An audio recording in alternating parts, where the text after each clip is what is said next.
بسم اللہ الرحمن الرحیم۔ السلام علیکم ناظرین، وسطی ایشیائی ممالک چین اور روس تک اسلام کیسے پھیلا؟ خراسان کا حاکم عظیم مسلمان جرنیل قتیبہ ابن مسلم کون تھا اور اس نے کون کون سے علاقے فتح کیے تھے؟ آخری عمر میں قتیبہ ابن مسلم نے خلیفہ وقت کے خلاف بغاوت کیوں کی تھی؟ اسلام کے اس عظیم محسن کا سر کاٹ کر خلیفہ وقت سلمان ابن عبد الملک کے پاس کیوں بھجوایا گیا؟ ناظرین، خلافت بنو امیہ کے دور میں جس وقت محمد بن قاسم سندھ میں اسلامی فتوحات حاصل کر رہے تھے اور طارق بن زیاد اندلس کی سرزمین پر فتح کے جھنڈے گاڑ رہے تھے، تو اسی دوران شمال مشرق میں ترکستان اور خراسان کے محاذ پر آہنی عزم و ولولے کے ساتھ ایک سپہ سالار طاغوتی قوتوں کے خلاف نبرد آزما تھا۔ اس مرد حر کا نام قتیبہ ابن مسلم تھا۔ ناظرین، قتیبہ ابن مسلم باہلی 48 ہجری میں پیدا ہوا۔ اس وقت اس دنیا فانی میں بہت سے صحابہ کرام رضوان اللہ تعالی علیہم اجمعین زندہ و جاوید تھے۔ قتیبہ ابن مسلم کا شمار مشہور تابعی سپہ سالاروں میں کیا جاتا ہے۔ طارق بن زیاد، محمد بن قاسم اور قتیبہ ابن مسلم ایک ہی وقت میں مدرسہ سے فارغ التحصیل ہوئے تھے۔ قتیبہ کے والد مسلم بن عمر حضرت مصعب بن زبیر رضی اللہ تعالی عنہ کے قریبی ساتھیوں میں سے تھے۔ قتیبہ ابن مسلم کا لڑکپن اور جوانی کا عرصہ گھڑ سواری، تیر اندازی اور شمشیر زنی کے کمالات حاصل کرتے ہوئے گزرا۔ جب وہ ایک ماہر جنگجو اور شہسوار بن گئے تو امیر محلب بن ابی سفرہ نے اس نوجوان کی صلاحیتوں کا اندازہ لگا لیا اور عراق کے گورنر حجاج ابن یوسف کو لکھا کہ قتیبہ کو اپنے سپہ سالاروں میں شامل کر دو۔ چنانچہ قتیبہ ابن مسلم جب ہر آزمائش میں پورے اترے تو انہیں اسلامی فوج کا سپہ سالار بنا دیا گیا۔ ناظرین، عہد بنو امیہ میں خراسان پر حکومت کرنے کے لیے مختلف شخصیات کو بھیجا گیا، جن میں عبداللہ ابن حازم، امیہ ابن عبداللہ اور محلب بن ابی سفرہ شامل ہیں، لیکن ان میں سے کسی سے بھی خراسان کا انتظام نہ چل سکا۔ آخر کار حجاج بن یوسف نے قتیبہ ابن مسلم کو خراسان کا والی مقرر کیا، جس نے اس خطے کی تقدیر بدل کر رکھ دی۔ ناظرین، قتیبہ ابن مسلم ایک واضح پالیسی کے ساتھ خراسان آیا۔ یہ پالیسی تھی اسلام کے ذریعے یہاں کے عربوں کو متحد کرنا اور ان کی قیادت کرتے ہوئے ان علاقوں کو بھی فتح کرنا جہاں اب تک کامیابی نہیں مل سکی تھی۔ جب وہ پہلی مرتبہ مرو پہنچا تو اس وقت ایک فوجی مہم کی روانگی کا وقت تھا۔ قتیبہ نے اس لشکر سے خطاب کیا۔ اس کی پہلی تقریر میں نہ کسی قبائلی عصبیت کا ذکر تھا اور نہ ہی کسی نسلی برتری یا کمتری کا۔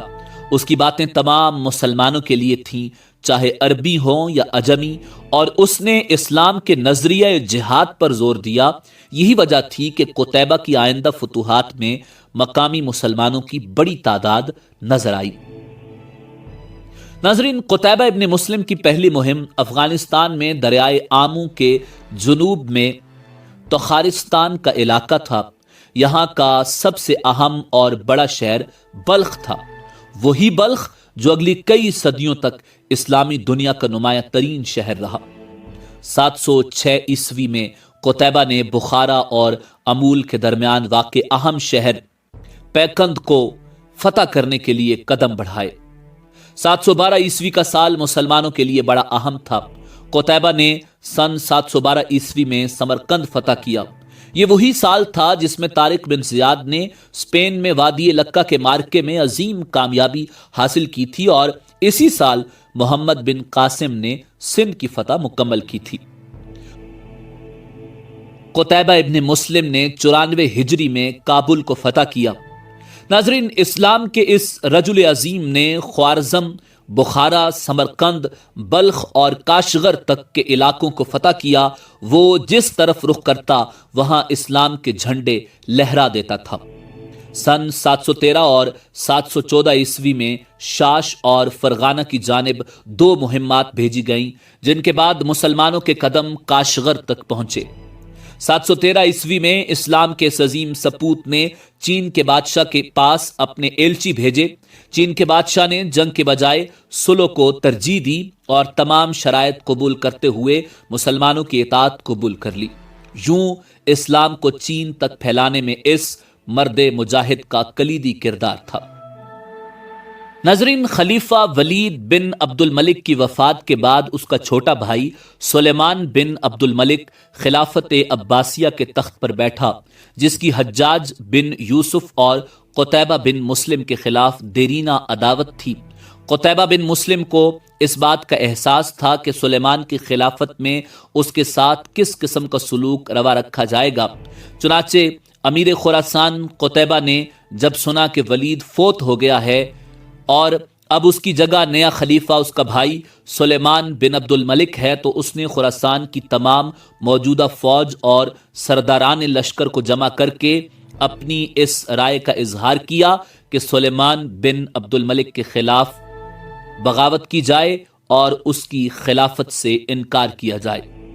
ناظرین، قتیبہ کے پاس جو فوج تھی اس میں ایک زبردست حصہ بنو تمیم کا تھا، جس کا سردار دقیع تھا۔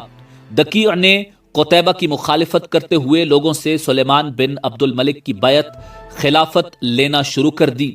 رفتہ رفتہ یہ خبر تمام لشکر میں پھیل گئی اور تمام قبائل دقیع کے گرد جمع ہو گئے۔ قتیبہ نے ہر چند کوشش کی کہ لوگ اس کی بات سنیں اور اس سے افہام و تفہیم کریں، لیکن کسی نے بھی اس کی بات نہ سنی اور اعلانیہ اس کے خلاف جملے کسنے لگے۔ قتیبہ کے ساتھ اس کے بھائی اور بیٹوں سمیت 11 لوگ موجود تھے۔